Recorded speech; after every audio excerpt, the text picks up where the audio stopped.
Nepal stock एक्सचेन्जमा सूचीकृत भएर नेप्सेमा कारोबार भइरहेका 15वटा फाइनान्स कम्पनीहरू मध्येमा पनि अलिकति लो क्याप भएको, पेड अफ क्यापिटल कम भएको र त्यसमा पनि पब्लिक सेयरको अंश पनि अझै कम भएको, जसले गर्दा अलिकति प्लेयरहरूले प्ले गर्न सजिलो हुन्छ भनेर पकड्न सक्ने, यो स्टकलाई पक्रिएर प्ले गर्दाखेरि अलिकति यसबाट प्रफिट लिन सकिन्छ कि भनेर थोरै प्लेयरहरूले अलिकति पक्रिन सक्ने सम्भावना रहेका यो स्टकहरू हेर्दाखेरि फाइनान्स सेक्टरका पब्लिक सेयरको अंश कम भएको यदि 5वटा मात्रै फाइनान्स हेर्ने हो भने सबैभन्दा कम पेड अफ क्यापिटल र सबैभन्दा कम पब्लिक सेयरको अंश रहेको भनेको मल्टिपर्पोज फाइनान्स रहेको छ, एमपीएफएल।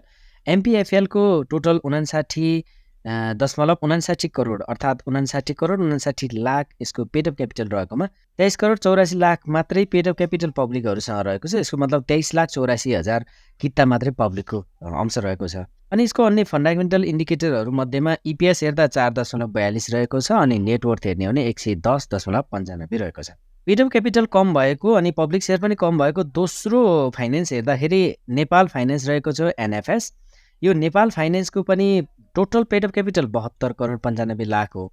यो 72 करोड 95 लाखमा 29 करोड 18 लाख मात्रै पब्लिक सेयर रहेको छ, अर्थात् 29,18,000 किता मात्रै पब्लिकहरूसँग रहेको छ। यसको फन्डामेन्टल अन्य इन्डिकेटरहरूमा हेर्दा इपिएस चाहिँ अलि माइनस छ, यसको 2.78 यसको इपिएस माइनस रहेको छ र यसको नेटवर्थ भने 133 रुपियाँ 26 पैसा रहेको छ।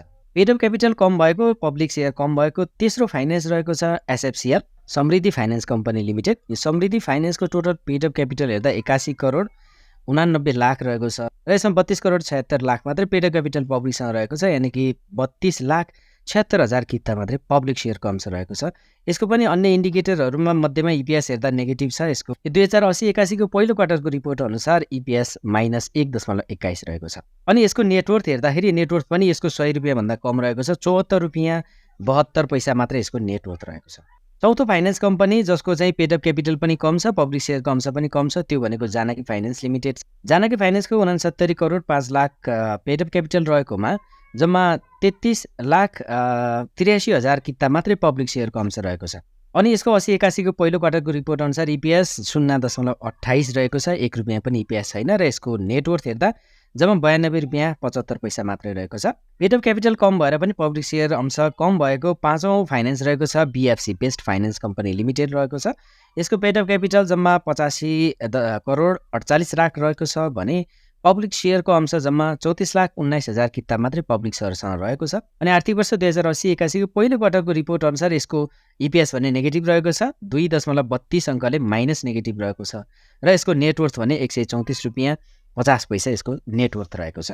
यी पाँचवटै फाइनान्स कम्पनीहरू फाइनान्स सेक्टरका पनि सबैभन्दा पेड अफ क्यापिटल पनि कम भएर पनि पब्लिक सेयरको अंश एकदमै कम भएको 35 लाख किताभन्दा पनि कम पब्लिक सेयरको अंश रहेको फाइनान्स कम्पनीहरू यिनीहरू पर्दछन्। अनि यी लो क्याप स्टकहरू त्यसमा पनि पब्लिक सेयरको अंश कम भएका सबैभन्दा कम भएका स्टकहरूमा चाहिँ अलिकति सप्लाई कम हुने बित्तिकै र डिमान्ड थोरै क्रिएट हुने बित्तिकै अलिकति यसको प्राइस चाहिँ उछाल आउने त अब हामीले देख्ने गरेका छौँ मार्केटमा।